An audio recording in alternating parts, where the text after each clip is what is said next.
To the 3-day international seminar on Law and Institutions for Economic Development, Theory and Practice from India, organized by the Inter-University Center for Alternative Economics, Department of Economics, University of Kerala. First of all, I would like to welcome all our distinguished dignitaries over to the dais. Dr. N. Veeramanikandan, Honorable Pro-Vice Chancellor of University of Kerala, who is chairing the session. Professor B.S. Chinni, who is our keynote speaker of the day. Professor A. Abdul Salim, Dr. N. Jayaprakash.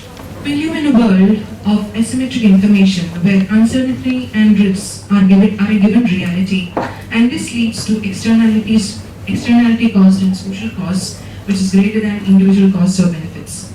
This is where the role of the third party becomes a necessity to reduce these risks in the process of production and exchange. The proposed seminar focuses on the role of both legal and extra-legal institutions, as well as social norms which facilitate economic activities and its subsequent contribution to economic development. So without wasting any more time, let us move towards the inaugural session of the seminar. Let us all stand up for a silent prayer, after which we will begin the inaugural session.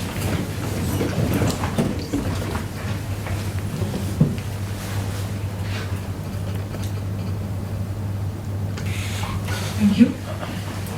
Honorable Pro-Vice Chancellor of Kerala University, Dr. N. Veeramanikandan, is the chair of this session.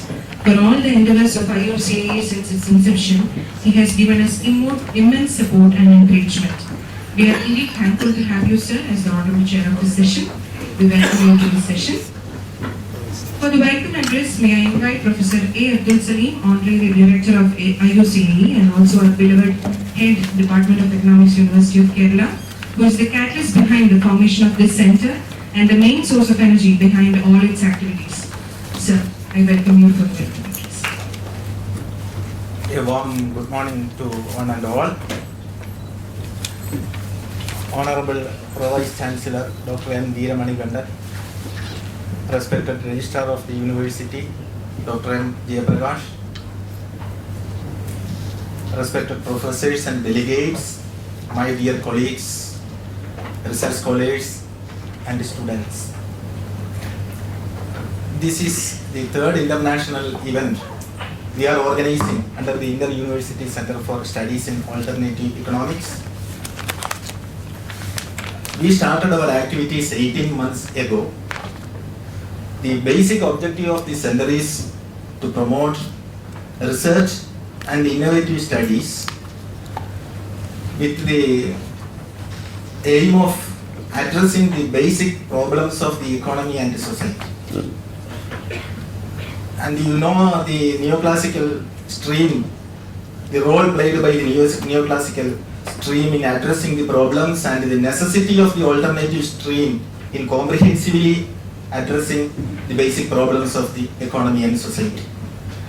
With this objective in mind, for the last 18 months, we have been undertaking several academic events in the focus areas of research like institutional economics, neuroeconomics, green economics, etc. And this event is also one of the premier events which is going to be perhaps the first one which is going to be organized in the history of Kerala based on this specific theme.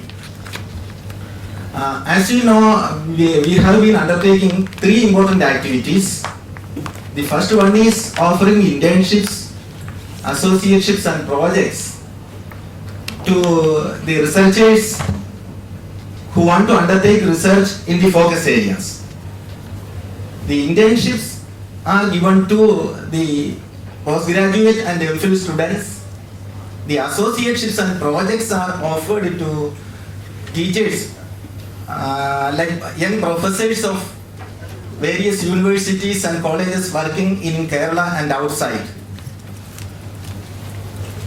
Then we organize national and international seminars, conferences, also workshops and lectures under the banner of the Inter-University Center.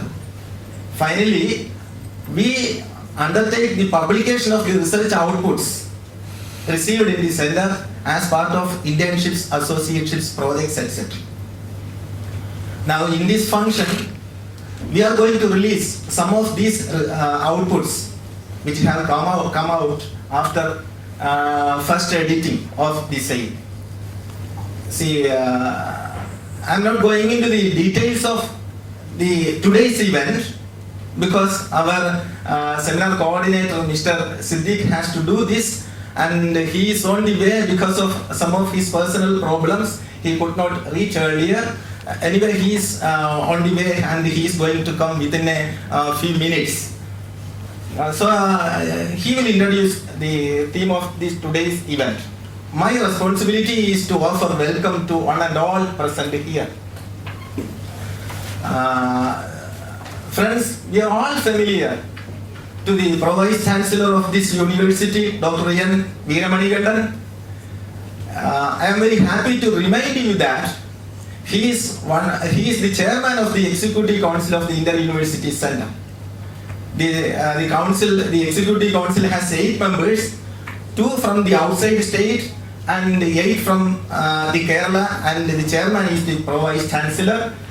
See, I used to have frequent visit to discuss various aspects of the activities of the Inter-University Center. And I found him very friendly and highly genuine in promoting the programs of the center. And you know, he is a very popular Vice Chancellor among the students and staff. On behalf of the university and also on behalf of the center and on behalf of all of us, I extend you a hearty welcome to you, sir. Today, we are really privileged of having Professor Bhupendra Singh Shimini for the inauguration of this seminar. He is a renowned professor at the Center for International Legal Studies, Jawaharlal Nehru University, New Delhi. His area of specialization is international law. Earlier, he was Vice Chancellor, West Bengal National University of Juridical Sciences during the period 2004-07. He was also a member of the Governing Council of Indian Council of Social Science Research. He is a well-known writer on various issues in law and economics. Sir, on behalf of all of us and on behalf of the University of Kerala, I extend you a hearty welcome. Our registrar, Dr. M. Jayaprakash, is here to felicitate this function. He is very close to us. In fact, he was a student of the Department of Economics. He did his PhD under Ramachandran Nair, sir. He has been highly helpful to all our academic activities of both the center and also the Department of Economics. Sir, I extend you a warm welcome. Eminent experts from the reputed universities and institutes are present here as our special invitees. Professor Jaivir Singh of the Center for the Study of Law and Governance, Jawaharlal Nehru University. Professor Satish Kumar Jain of the Center for Economic Studies and Planning, Jawaharlal Nehru University. Professor Ram Singh of Delhi School of Economics. On behalf of all of us present here and on behalf of the University of Kerala, I extend a hearty welcome to all of them. We are really privileged of welcoming Dr. R. Vijay, who is coming within a few minutes on the way. He is the professor of the University of Hyderabad, and I am happy to remind you that he is one of the 2 external experts of the Inter-University Center. Today in the evening we are going to have an Executive Council meeting in his presence. I extend a hearty welcome to Professor R. Vijay. I also welcome all other resource persons and delegates who have come here and also on the way. I also welcome my colleagues, Dr. A.K. Prasad, Dr. Manju S. Nair, Dr. Anita, and Mr. Siddiq, who is the coordinator of this particular event. In fact, Mr. Siddiq has been working day and night to make this event a grand success in spite of his personal engagements, etc. Okay, special welcome and also special thanks to you for initiating all these things. I will never forget the role of my students, research scholars and staff, particularly the technical staff of the Inter-University Center. On behalf of all of us present here, I extend a hearty welcome to my colleagues and the staff and technical staff of the Department of Economics and the Center.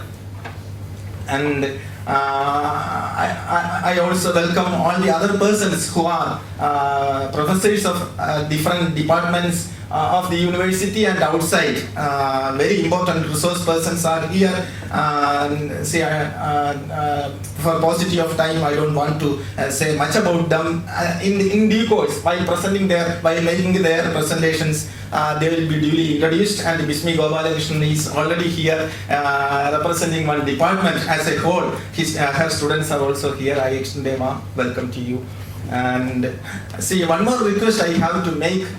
See, being the organizing secretary of this particular program, in fact, it is a special request. The total allocation for this particular event is nearly 3 lakh rupees, and we expect 100 effective participants. Divided by these 100 participants, we are going to spend nearly 3,000 rupees per head. Hence, I request you to effectively participate in all the activities by contributing to discussions and also disseminating the ideas that you are going to have from these 3 days events. That is a special request, and actively participate in all the events, in all presentations, contribute to the discussions. Thank you. Now, sir. Thank you, sir. May I now invite Dr. N. Veeramanikandan, Honorable Pro Vice Chancellor and Chair of the event, to address the audience. Thank you, Dr. Salim.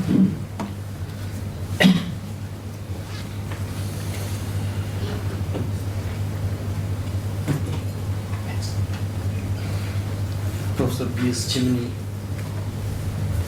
the chief guest of this session, Registrar, Kerala University,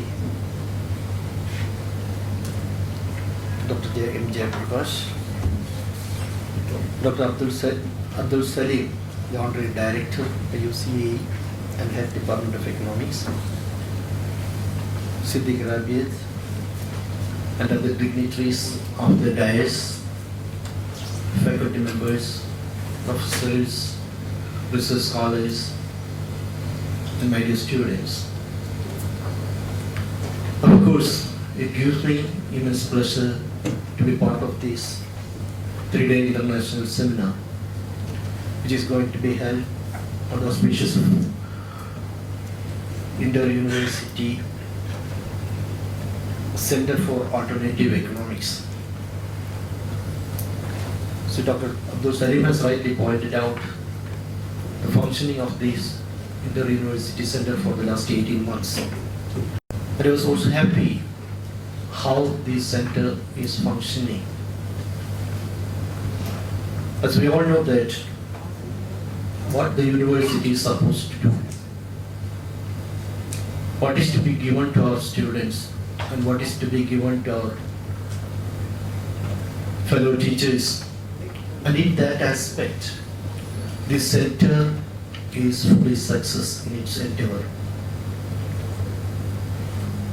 Because rightly pointed out, there are 3 international seminars, and this is the 3rd one we are supposed to organize.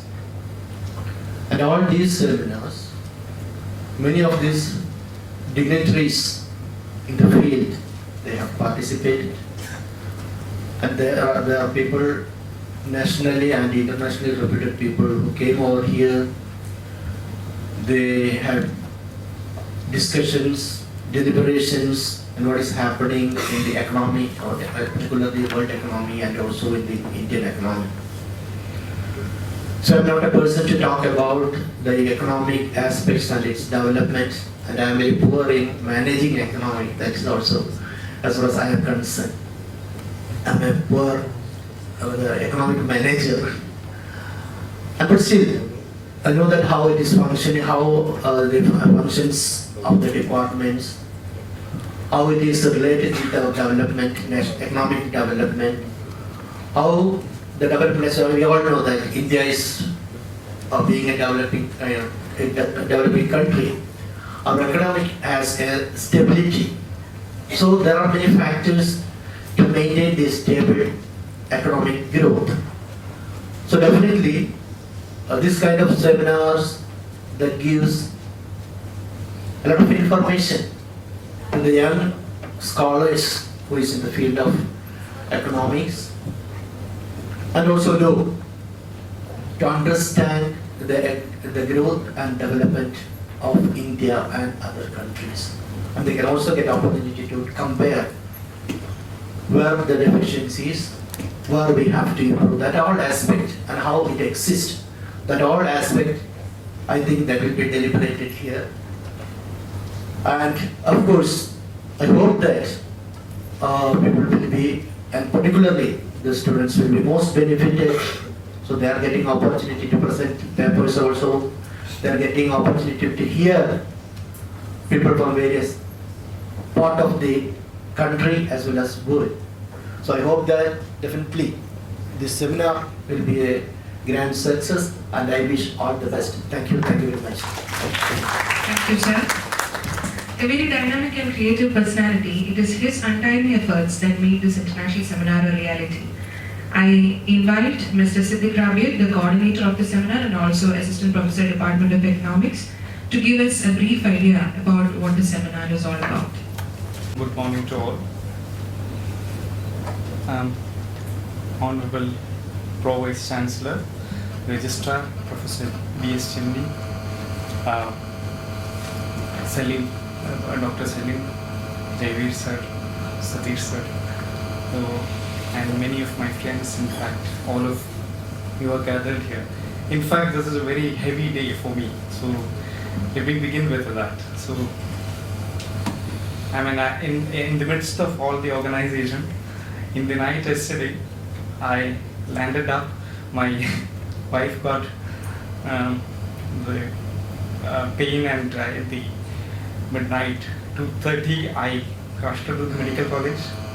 So I was there in the SAG till 9:30, and now then I drive back to this program, in fact. So, but with all my joy, actually, I have a good news. Right now, I got a good news that she delivered a baby girl. That is the most important thing. I mean, of course, the seminar, I mean, this is one of the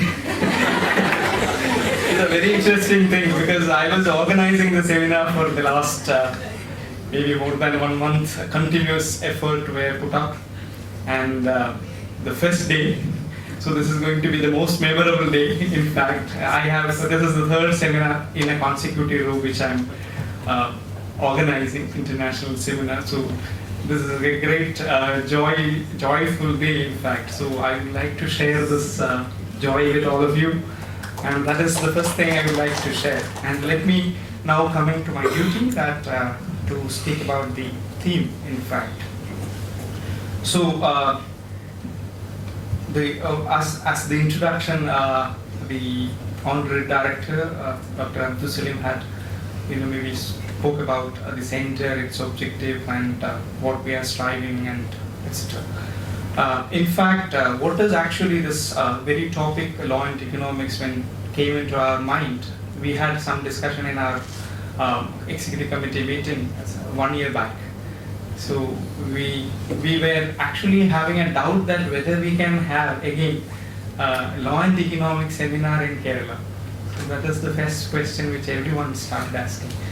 Because whether we are going to get enough resource person in the field, because you are trying to put two different disciplines which they normally never come in par with. Lawyers always say we are great, and economists always say we are good. So now law and economics means you are trying to make some bridge between this interdisciplinarity. So in that context, law and economics in different sense, because most of the law and economics people think that only neoclassical line. So there are other stream of neoclassical, non-neoclassical stream also there in the law and economics, law and development literature, for example. So all these things in my mind, and in fact all this is where gushing, and where I have to put myself is the big question when we started thinking about this. When we broaden the title and we put it as a law and institution in order to get more people, because institution is much broader area where people do work in different parts of the country. So that is why the idea of law and institution came into as the broader theme of the program. And we again, I mean, I keep on pondering, asking people to contribute, and luckily, I mean, most of the important people who are going to speak today, all of them agreed very gladly. That is maybe an honor, in fact, and somebody who can actually get in the academics. So Professor Jain is very glad to accept, because I mean, in the midst of all his ill health, and now last couple of months only he started traveling. Before that, he's completely ill, and so same the case with the Professor Chimney and many more. I mean, Ravi sir and Vijay sir. So all of them, in fact, cooperated, and now I've found that at least a couple of speakers are ensured in every session. Ram Singh, 1 year back, he actually acknowledged his. This is how actually I try to materialize this very topic itself. So then I have a confidence that okay, at least we can have the main speaker, then we can get definitely the other papers also. And in fact, I'm very privileged to say that a couple of very good papers we got in the seminar. So I hope all of you are going to enjoy. Sai Ram Bhatt is also very glad. I mean, he accepted. So this is actually in the outset I would like to speak about the conference. But what does actually Law and Economics Conference we mean is the interaction. I have already mentioned the interaction between the legal as well as the economic aspect in the developmental sphere of whatever, whether it is an economic development or whatever things which we are aspiring to. So in that realm, how institution play a very important role to shape the very concept of development. That is point number one. Two is actually the concept of efficiency, which we can in fact apply very rightly to different aspects, where including, for example, the performance of court. How do we, I mean, of course, people can say that, okay, justice, if you actually hurried, then justice buried. But still, many people started from, the early 2000s to start speaking about, the importance of disposal. So disposal of cases, speedy disposal, because we have more than 3.5 crores of cases pending in the country, which is older, more than 2 years. So that is the rough state, the figures which we have. So this is actually the context where efficiency and whether it is actually this way of disposing cases good or not. This is came into the law and economics literature. So you are trying to apply efficiency. Again, in the case of contract, why you try to stress upon efficiency and parameters to understand the very idea of contract. Property also we are trying to formalize, and there are other aspects also. Many economic ideas, in fact, completely influenced. Normally we used to say that two-party bargaining, you need not to have any institution, but that is not true in the real world. In real world, every two-party transaction is actually guided by either a social law or a legal law. That is legal rule or by social law. So in that sense, there is a mutual give and take in this discipline itself. That is, law can contribute a lot to economics, and the economics can contribute a lot to understand different dynamics of the social performance or the institutional performance for the larger well-being of development, or what we call development. So in that context, I am trying to put the entire seminar, and that is actually the rough theme which we have. In that we have different questions, including the ideas of Douglas North, which is going to be discussed by Professor Chimney in the first session itself. So I hope all of you will be enjoying the sessions, and maybe by contributing into this particular subject, we all may get enriched. So I wish a very hearty, and joyous 3-day ahead. Thank you. Thank you.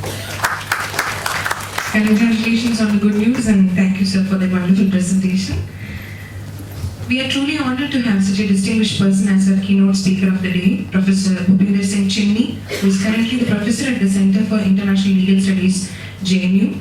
He was former Vice Chancellor of West Bengal National University of Juridical Sciences and is currently a member of the Ghanaian Council of Indian Council of Social Science Research. He has authored many books and his areas of interest include international legal theory, international economic and refugee law. It is my pleasure to invite you, sir, for the keynote address on the topic the relationship between law and development, mapping the terrain. Please. Thank you so much. Distinguished professors in the dais and in the audience, and fellow students. At the outset, I would like to sort of congratulate the Department of Economics here for organizing this conference on law and development, or legal institutions and economic development. I can't remember the last time that I've been to such a conference in any law school. I'm not certain about the departments of economics across the country, but I can't remember any other occasion of having to address this issue in a law school. What I'll try and do in my sort of brief address is to address the theme of the conference, which is law and institutions for economic development. What I'll address centrally is the question whether the quality of legal institutions that Siddiq was referring to matter in promoting economic development, whether effective and efficient law and legal institutions matter in promoting economic development. Now, that at the outset raises two questions. First is, do institutions matter? So legal institutions are simply one kind of institutions. As we know, there are political institutions like the state, there are cultural institutions, and there are other kinds of social institutions in society. Do these institutions matter at all in the context of promoting economic development? Now, the answer to this question has been, in recent decades, yes. The whole idea that institutions matter is deeply associated with two names who are both Nobel laureates. One is Ronald Coase, who won a Nobel Prize in 1991, and in more popular sort of imagination, associated deeply with the work of Douglas C. North, who won the Nobel Prize in 1993. Now, both of them answer the question in the affirmative, that institutions matter.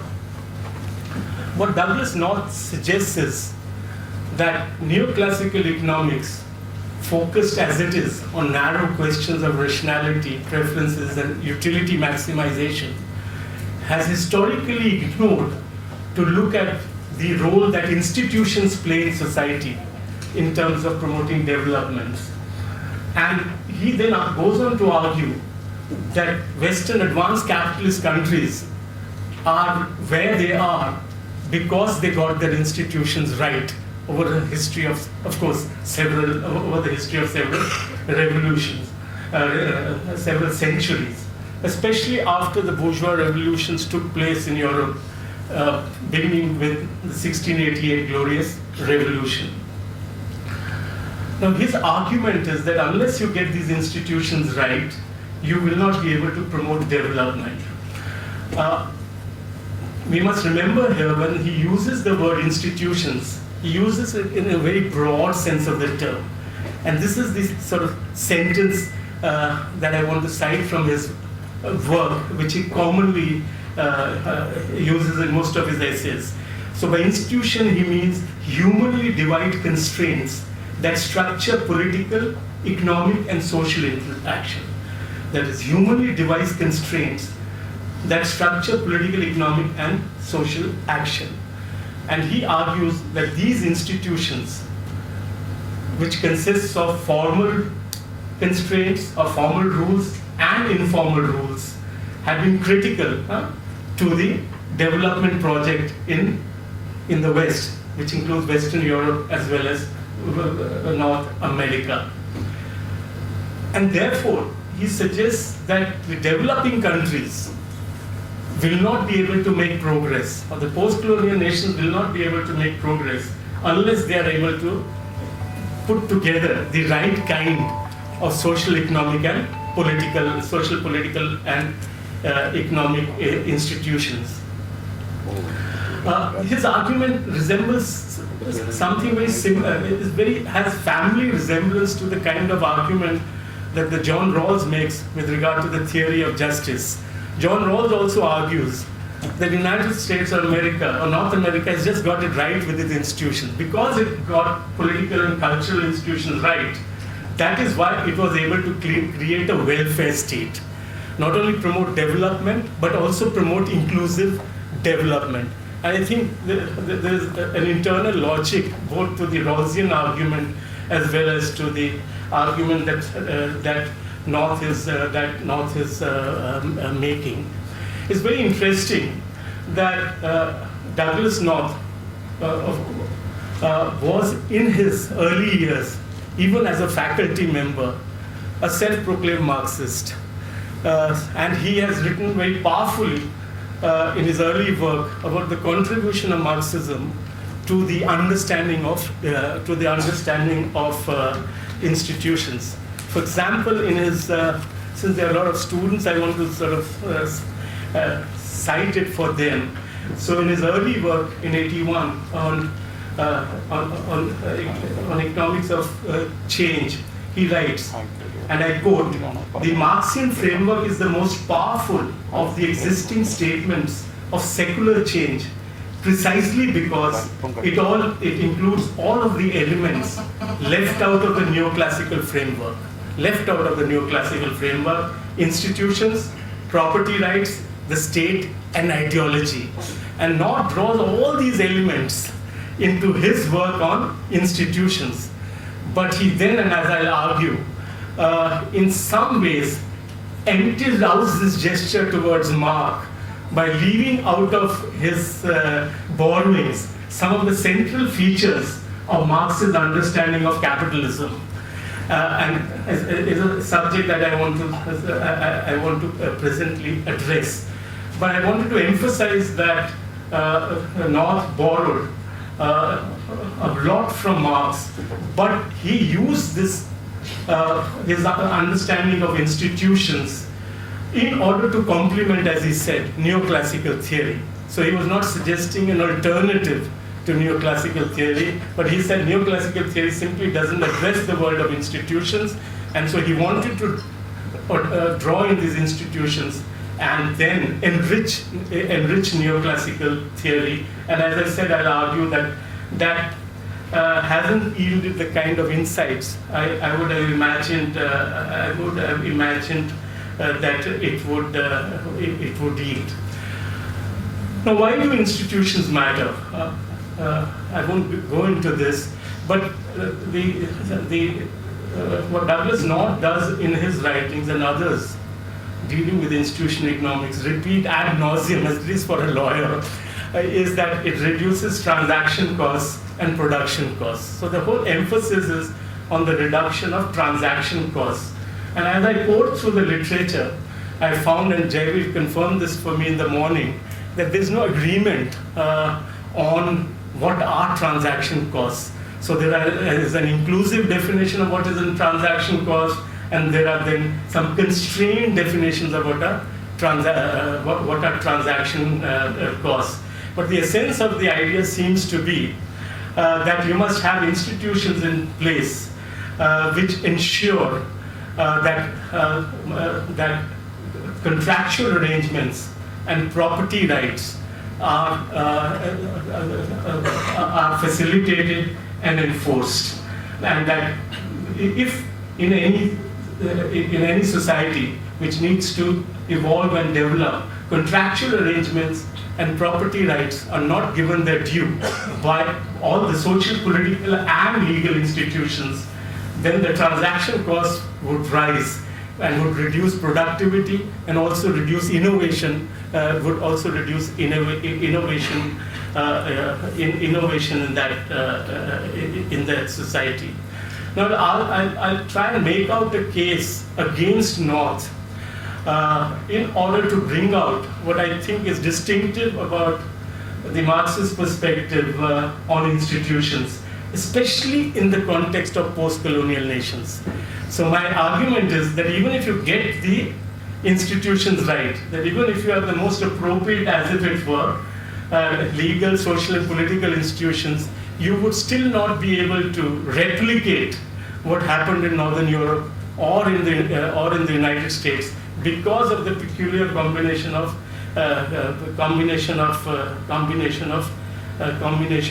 circumstances that prevailed here and that prevailed in Western Europe and North America for them to have achieved the kind of outcomes that they did.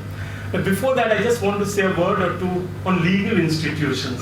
So what are legal institutions? Again, if you follow Douglas North's work, then he uses this phrase whenever he does, because he normally uses only the word institutions.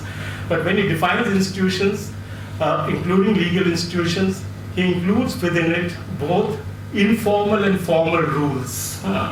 So in the case of legal institutions, that would informal rules would include things like customary international law, and formal rules would include something like the Constitution as well as other formal legislations. So it is a combination of these that constitute the rules which inform the working of legal institutions. And these are then accompanied by what one can say organizational infrastructure, such as the courts and the tribunals and other enforcement agencies. And together, these rules and this organizational structure with certain technical capacities which constitute legal institutions. Now, the legal institutions are very, very important because, as we know, the idea of rule of law is very important. That the argument is that unless rules are impartially interpreted, applied, and enforced, it is difficult to introduce an element of certainty into the institutional framework, into the sphere of the markets. And if this is absent, then according to him, the transaction cost would be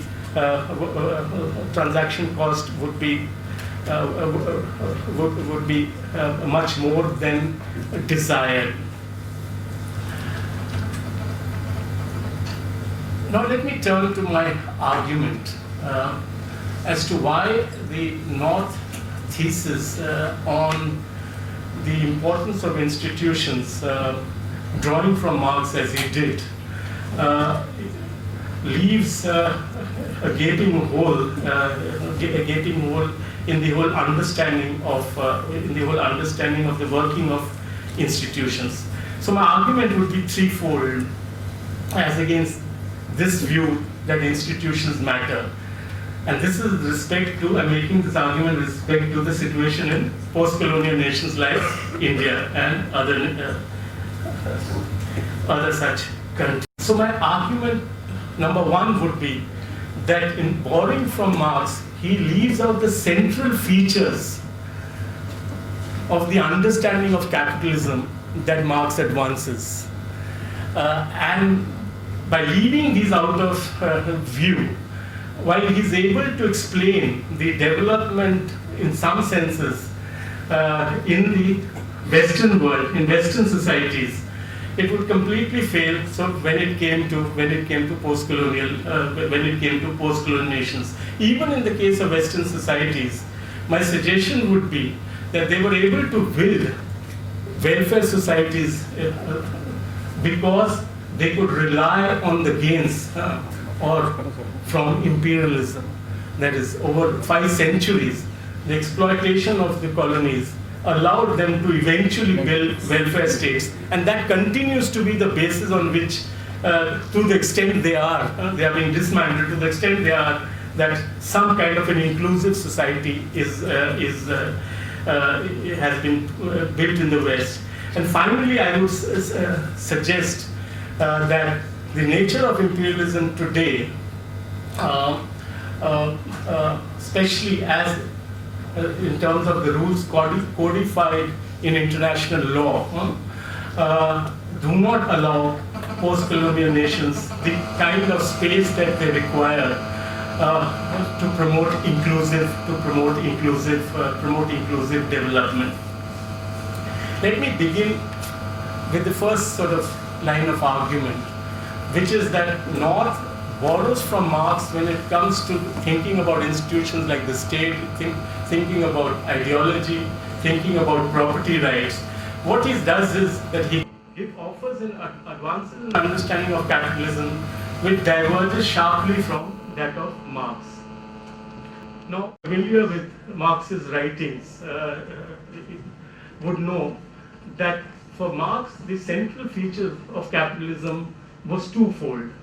And this has been allow me to actually, again for students, cite a paragraph here from the writings of Maurice Dobb, who I think was one of the most shrewd and astute students of Marx.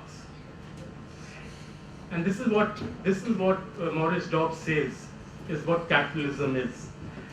So he defined capitalism first negatively, not simply as a system of production for the market. That is,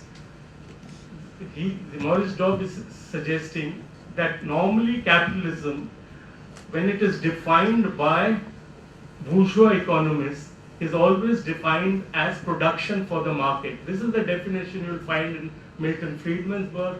This is the definition which is implicit in North's work.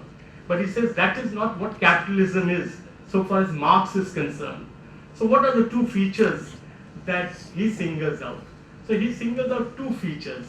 So he says the differentia specifica, so far as Marx is concerned, which captures the sense of capitalism, is when labor power itself becomes a commodity. That's the central feature of capitalism. That is, when a worker has nothing else to sell other than his labor power.